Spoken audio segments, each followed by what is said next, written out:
कभी मंदिरों की घंटियों के बीच, कभी युद्ध भूमि की चीखों में। क्या ईश्वर बुराई रोकने में असमर्थ है? तो फिर वह सर्वशक्तिमान नहीं हो सकता। क्या वह बुराई रोकने में सक्षम तो है पर इच्छुक नहीं है? तो फिर वह दयालु नहीं हो सकता। क्या वह सक्षम भी है और इच्छुक भी है? तो फिर बुराई अस्तित्व में क्यों है? और अगर वह ना सक्षम है और ना ही इच्छुक है तो फिर उसे ईश्वर क्यों कहा जाए? यही बुराई की समस्या है, द प्रॉब्लम ऑफ इविल। प्राचीन यूनानी दार्शनिक एपिक्यूरियस ने यह प्रश्न उठाया था और तब से लेकर आज तक कोई भी धर्म, कोई भी शास्त्र इसका संतोषजनक उत्तर नहीं दे पाया। क्योंकि ये प्रश्न सिर्फ तर्क का नहीं, ये अस्तित्व का भी प्रश्न है।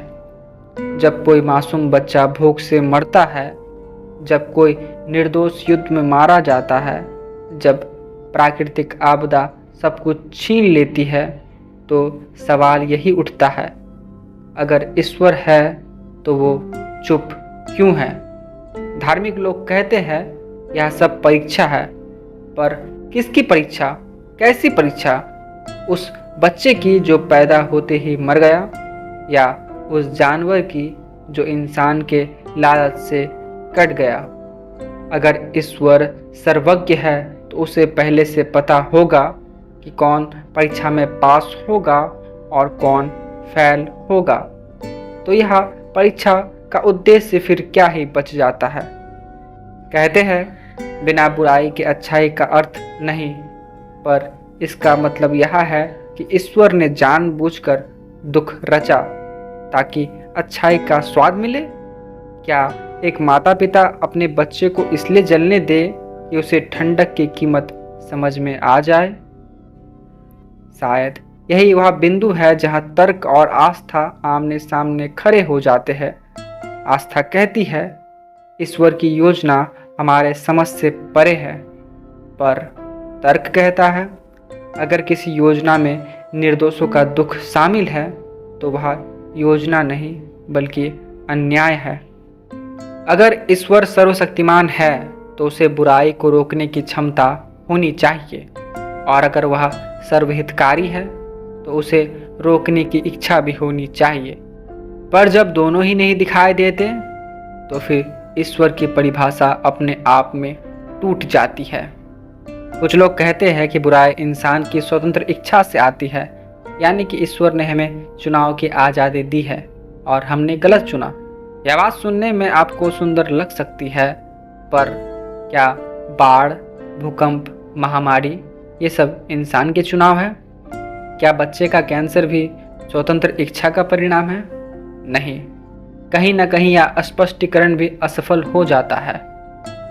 शायद समस्या यह नहीं कि ईश्वर बुरा है, बल्कि यह कि ईश्वर है ही नहीं, क्योंकि ईश्वर की अवधारणा विरोधाभास रखती है।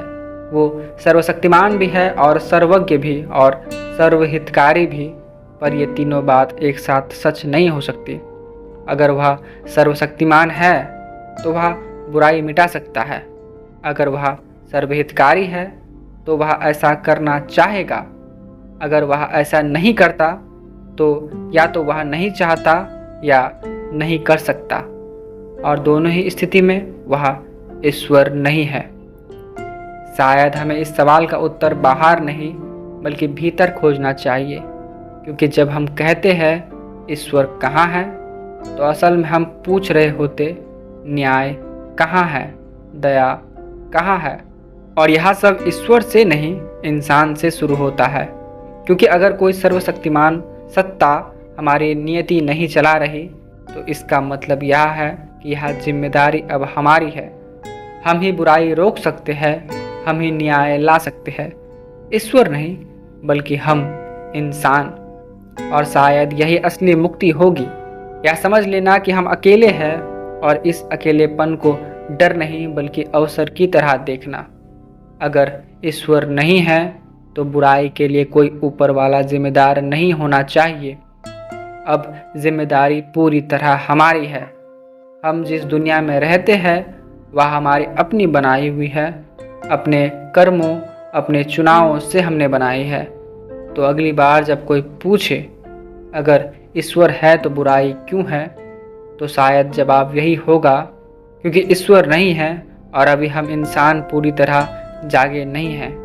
क्योंकि जब तक हम अपनी जिम्मेदारी किसी ईश्वर पर डालते रहेंगे, बुराई इस दुनिया में बनी रहेंगी।